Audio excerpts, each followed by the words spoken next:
చూశారు కదా, అక్కడ సన్ రైజ్ అవుతుంది. హాయ్ హలో అందరికీ ఎలా ఉన్నారు? అందరూ చాలా అద్భుతంగా ఉన్నారు కదా. నేను మీ విజయ విండోస్కి తిరిగి స్వాగతం. ఈరోజు సంక్రాంతి పండుగ 3వ రోజు, కనుమ రోజు. ఈరోజు మా ఊర్లో ఆచారం ప్రకారము మేము మా ఇంటి దేవుడైన ధనకోటి గంగమ్మని పూజించుకుంటాము. గంగమ్మ అంటే ఏం లేదు, పెద్ద దేవాలయం అలాంటివి ఏముండవు. రాగిమాను కింద వెలసిన అమ్మవార్లని పూజించుకొని వస్తాము. గంగమ్మతో పాటు ఇంకా కొందరు దేవతలని పూజించుకొని అక్కడ పొంగలు పెట్టుకొని పూజ చేసుకొని వస్తాము. రాండి, మేము ఎలా మా ఇంటి దేవుణ్ణి పూజించుకుంటామో నాతో పాటు మీరు కూడా ఈరోజు చూడొచ్చు.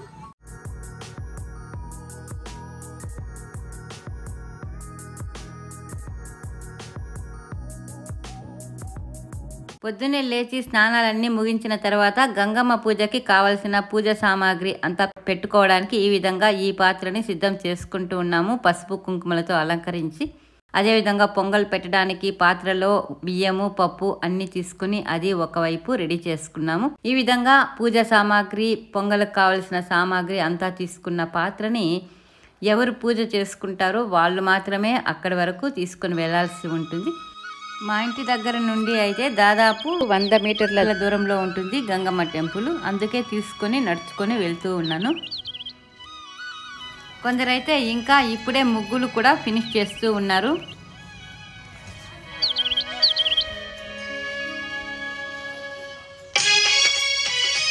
గంగమ్మ ఉన్న ప్లేస్కు వెళ్ళడానికి ఇదే దారిలో కొద్ది దూరం నడవాల్సి ఉంటుంది.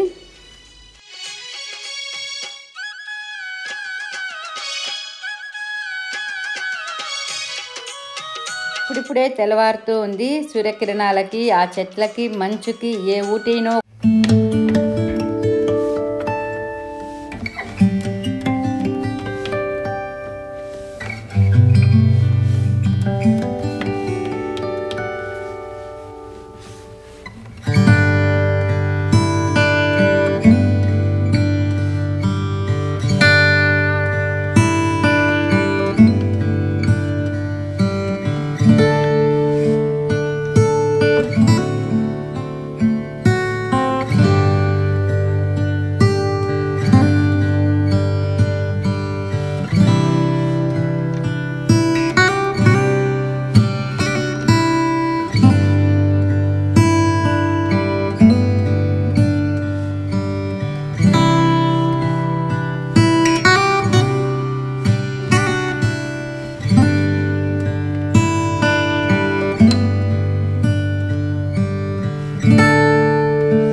అయితే ఆ త్వరలో ఎప్పుడైనా పైకి వెళ్ళి చూడాలని వెళ్ళి చూస్తే అక్కడ పాములు ఉంటాయని, పాములు బయటకు వస్తూ ఉంటాయని చెప్తారు. అందుకే పెళ్లిళ్ళ టైంలో కొలువు జరిగినప్పుడు గెరిగెదుత్తలు అక్కడ పెట్టడమే తప్ప తిరిగి వాటిని ఎవరు చూడడానికి సాహసించరు.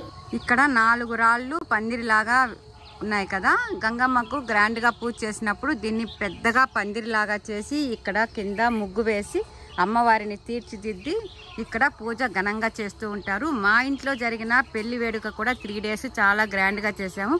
ఆ వీడియో కూడా తప్పకుండా ఫ్యూచర్లో ఒకసారి పెడతాను. 3 రోజులు పండగ ఏ విధంగా చేస్తారు, ఏ రిచువల్స్ జరుగుతాయి అన్నది. ఇక్కడ అమ్మవారికి బలి ఇవ్వడము చాలా ఫేమస్ కదా, మేకపోతును కానీ పొట్టేలు లాంటివి ఇస్తూ ఉంటారు. ఒక్కొక్క ఇంటికి ఒక్కొక్క విధంగా ఉంటుంది బలి.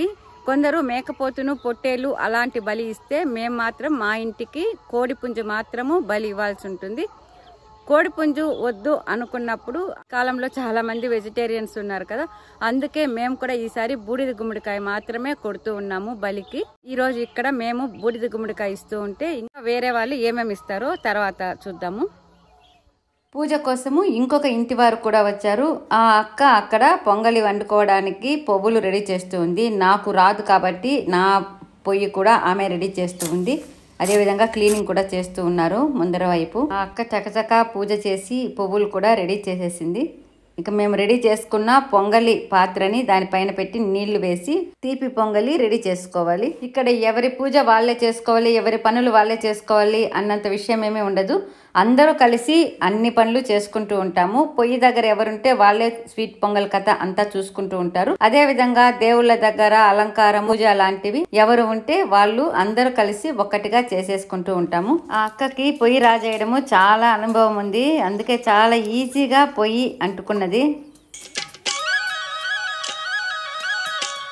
సాధారణంగా ప్రతి సంవత్సరము దాదాపు 7-8 కుటుంబాల పైన ఇక్కడ కలుస్తూ ఉంటాము. అయితే ఈసారి కొద్దిగా తక్కువ మందే వచ్చారు.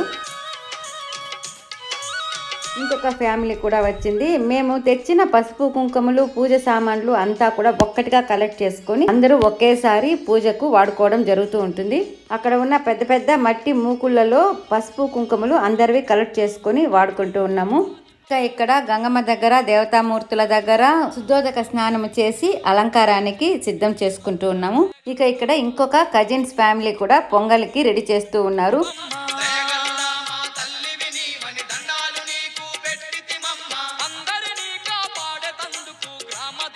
మేమందరం కూడా చాలా వరకు పండగ స్టార్ట్ అయ్యి 3 రోజులు అయితే కూడా ఆ రోజే కలుసుకుంటూ ఉంటాము. అందుకే పలకరింపులు అన్నీ కూడా అక్కడే జరుగుతూ ఉంటాయి. అందమైన ముగ్గు రెడీ అయిపోయింది, పొంగలి రెడీ అవుతూ ఉంది. ఇక మేము దేవతామూర్తులకి పసుపు రాసి కుంకుమ బొట్లు పెట్టి అలంకారం చేస్తూ ఉన్నాము. మొట్టమొదటగా మా పూర్వీకులు వచ్చినప్పుడు వారికి విగ్రహారాధన తెలియదో లేదో వీలు లేదో తెలియదు, కానీ ఈ విధమైన శిలామూర్తులు మాత్రమే దేవతలుగా భావించి ప్రతిష్ఠించడం జరిగింది. అందుకే ఇప్పటికీ మేము అదే శిలామూర్తులని దేవతలుగా భావించి పూజించుకుంటూ ఉన్నాము. వారి ప్రకారము ఇక్కడ గంగమ్మ ఆమె సోదరీమణులు 7 మాతృకలు ఉన్నారని చెప్తూ ఉంటారు. సోదరీమణులు ఎవరు అని అడిగినప్పుడు తెలిసిన వారు కొందరు రకరకాల గంగమ్మల పేర్లు చెప్పారు. బాట గంగమ్మ, గొల్ల గంగమ్మ, తిరుపతి గంగమ్మ, బోయకొండ గంగమ్మ అని గంగమ్మలే 7 మంది పేర్లు కొందరు చెప్పగా 7 మాతృకలు వేరే వాళ్ళు ఉన్నారు, వాళ్ళు వేరే పేర్లు అని కొందరు చెప్పారు. అయితే ఇతమిద్దంగా ఎవరు అని మాత్రం మాకు తెలియలేదు. అయితే ఎదురుగా మాత్రము పోతురాజు శిల అంటే ఈ గంగమ్మలకి సహోదరుడైన పోతురాజు వారికి కాపలాగా ఎల్లప్పుడూ ఉంటాడు. అదే పోతురాజు శిల. పసుపు కుంకుమలు పెట్టెదము తల్లి, చల్లనైన మా చక్కని గంగమ్మ, సర్వము నీవని నమ్మితిమమ్మ మరువక నీదు. కొందరి కథనం ప్రకారము పోలేరమ్మ, అంకమ్మ, ముత్యాలమ్మ, ఢిల్లీ పొల్లాసి, బంగారమ్మ, మంతమ్మ మరియు రేణుక ఎల్లమ్మలని గంగమ్మ సోదరిమణులుగా చెబుతూ ఉంటారు. ఇక్కడ వేపమాను కింద ఇంకొక 3 శిలామూర్తులు, ఎదురుగా ఇంకొక ఎదురు శిల ఉంటాయి. అవేమిటో మాత్రము మాకు తెలియలేదు. ఇక అక్కడ ఉన్న శిలామూర్తులతో పాటు అక్కడ ఉన్న రావి చెట్టుకి, వేప చెట్టుకి, త్రిశూలంకి కూడా పసుపు కుంకుమలు పెట్టి అలంకారాలు చేయడం జరుగుతుంది. త్రిశూలంకి పసుపు కుంకుమలతో పాటు నిమ్మకాయలు కూడా గుచ్చి అలంకరిస్తూ ఉంటాము. ఇక్కడ గంగమ్మ తల్లికి రెగ్యులర్ గా పూజలు అయితే జరగవు. ఎవరింట్లో అయినా ఏదైనా శుభకార్యం జరుగుతూ ఉంటే కానీ, ఈ విధమైన పండుగ లాంటి అకేషన్స్ వచ్చినప్పుడు కానీ, లేదంటే ఎవరైనా ఏదైనా మొక్కుబడి మొక్కుకొని జరిగినప్పుడు కానీ ఇక్కడ పూజలు చేస్తూ ఉండడం జరుగుతుంది. ఈ మధ్య కాలంలో చుట్టుపక్కల విలేజెస్ లో కూడా అమ్మ పైన ఎక్కువగా నమ్మకం పెరిగిపోవడంతో ఎక్కువగా మొక్కుని పూజలు చేస్తూ ఉన్నారని చెప్తూ ఉన్నారు. సాధారణంగా వివాహ సంబంధ విషయాలకి, సంతాన సమస్యలకి అమ్మవారిని మొక్కుకోవడము, కోరికలు తీరడము ఎక్కువగా జరుగుతూ ఉంటుంది. మా ఫ్యామిలీ వాళ్ళే కాకుండా మా ఫ్యామిలీ నుండి వెళ్ళిన ఆడబిడ్డలు కూడా వారింట్లో ఏదైనా ఇలాంటి సమస్యలు వచ్చినప్పుడు అమ్మవారికి మొక్కుకోవడము, మొక్కులు తీర్చుకోవడము, పొంగల్ లాంటివి సమర్పించుకొని మొక్కులు తీర్చుకోవడం జరుగుతూ ఉంటుంది.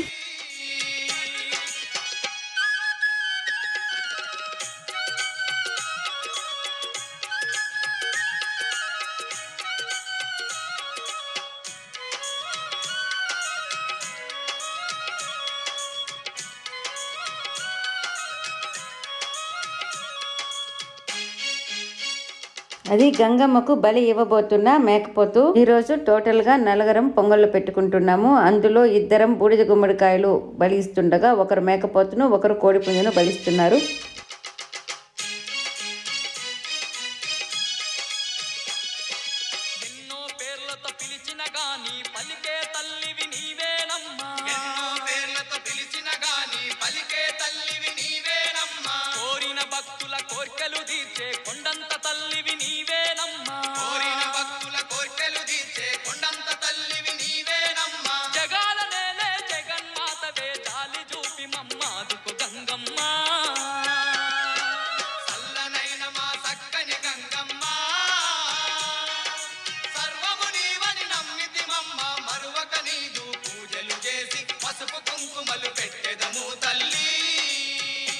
ఈ విధంగా ఒకవైపు ఒక బ్యాచ్ ఇక్కడ దేవుళ్ళ దగ్గర అంతా క్లీన్ చేసి పసుపు కుంకుమ పువ్వులతో అలంకారం చేస్తూ ఉంటే, ఇంకొక వైపు పొంగళ్ళు కూడా పూర్తి అయిపోయాయి. ఇక దేవుడికి ధూపం వేసి నైవేద్యం పెట్టడమే తరువాయి. అమ్మవారికి ప్రతి సంవత్సరము పెట్టుకునే బట్టలు అంటే చీరలు, జాకెట్లు లాంటివన్నీ అక్కడే పెట్టున్నాము. అలంకారాలన్నీ ఆయన పిమ్మట రావి చెట్టుకి, వేప చెట్టుకి కలిపి నూలు పోగులు చుడుతూ ఉన్నాము. ఒక్కొక్క ఫ్యామిలీకి 9 పోగుల చొప్పున చుడుతూ ఉన్నాము.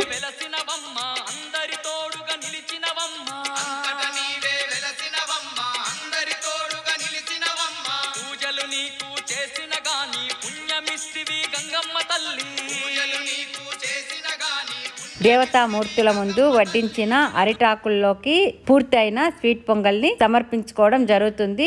అన్ని శిలామూర్తులకి, పోతురాజు శిలలతో సహా అన్ని శిలామూర్తుల ముందు ఉన్న ఇతరులలోకి స్వీట్ పొంగల్ని నైవేద్యంగా సమర్పించుకుంటాము. మంగళహారతి సమయానికి ముందే సిద్ధం చేసుకున్న పిండి దీపాలు వెలిగించుకుంటాము.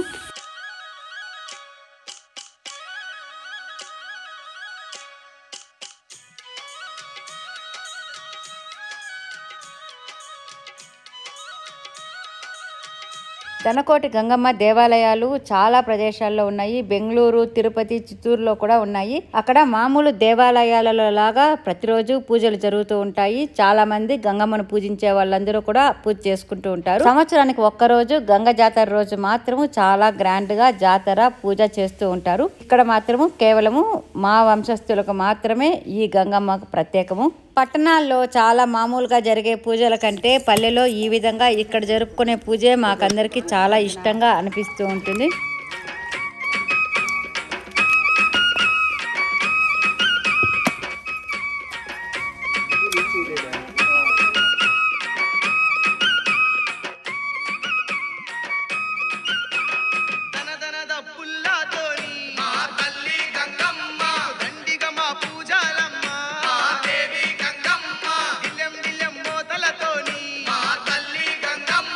పల్లె పల్లె కొలుపులమ్మ మా దేవి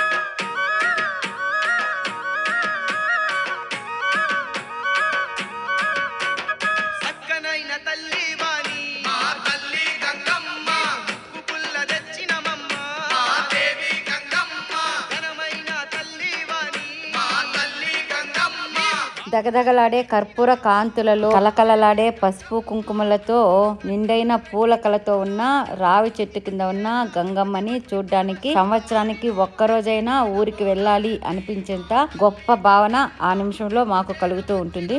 మా తల్లి గంగమ్మ యాపరిల్లలు ఊపుకుంటా మా తల్లి గంగమ్మ నిన్ను కొలవ వచ్చినమమ్మ మా తల్లి గంగమ్మ.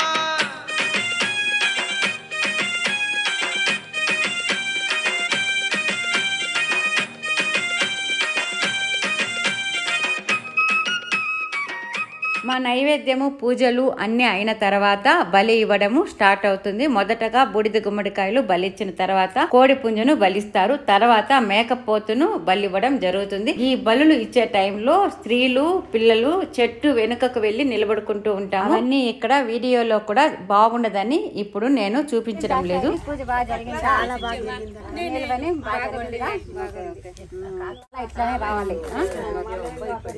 పూజ గురించి అమ్మ మాటల్లో కొన్ని విషయాలు తెలుసుకుందాం. దనుకోటి గంగమ్మ అనేసి తానుకొండ వంశీయులు దీన్ని 150 ఏండ్లకు ముందు వేరే ఊర్లో రాయల చెరువు అనే ఊర్లో ఆమెను ప్రతిష్ఠించి వాళ్ళు ఆ వంశస్థులు ఆడ కొలుసుకుంటా ఉంటే దాన్ని ఈ తాతల ముత్తాతలు తెచ్చి ఈడ ప్రతిష్ఠించుకున్నారు. అప్పటి నుంచి ఏడుండే తానుకొండోళ్ళు ఈమెకు ప్రతి పండుగకు పసుల పండుగకు పూజలు జరిపి మేకపోతులు నరికి బలి ఇచ్చి ఈమెను కొలుసుకుంటారు.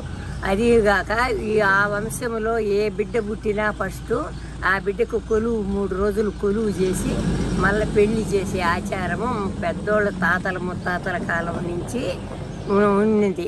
ఈ రాగిమాను యాపమాను మా పెద్దోళ్ళు తెచ్చి ఈడ ప్రతి చిన్న చెట్టుగా నాటి దాన్ని పెద్దది చేసి ఆ మానికే ఈరోజు పూజలు జరుపుతూ ఉండారు. ఆ వంశము తానుకొండ వంశస్థులు ఆమెను మర్చిపోకుండా ఆమెకు అన్ని పూజలు ఎట్లా చేయాలో అట్లా చేసి నిలుపుకొని ఉండారు. ఈడ ప్రతి ఏడాది ప్రతి కనుమ రోజు ఈమెకి ఈడ పొంగళ్ళు పెట్టి బలి ఇచ్చి ఈమెను పూజించుకొని ఇంటికి పోతూ ఉంటారు. అది ఈమె ఒక గొప్పతనము.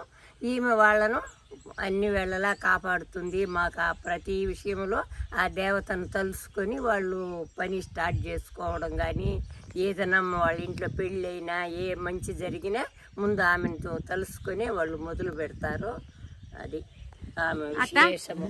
మీరు ఎన్ని ఏళ్ళుగా పూజ చేస్తాండారు అత్త ఇక్కడ? మేమమ్మా 50 ఏళ్ళుగా పూజ చేస్తా ఉన్నామమ్మా. ప్రతి సంవత్సరం ప్రతి సంవత్సరం చేస్తామమ్మా. మన దేవతకు దనుకోటి గంగమ్మకు మనం వచ్చి అన్ని మొక్కుకొని ఆమెకు పూజలు నడుపుకొని పోతామమ్మా. కూతురికి ఆరతికి ఈడ కొలువు చేసి పూజలు నడిపినాము, చేసుకొని పోయినామమ్మా. బాగా జరిగింది. లక్షణంగా కూతుర్ని ఇచ్చినారు. ఆమె లక్షణంగా ఉందిమ్మా.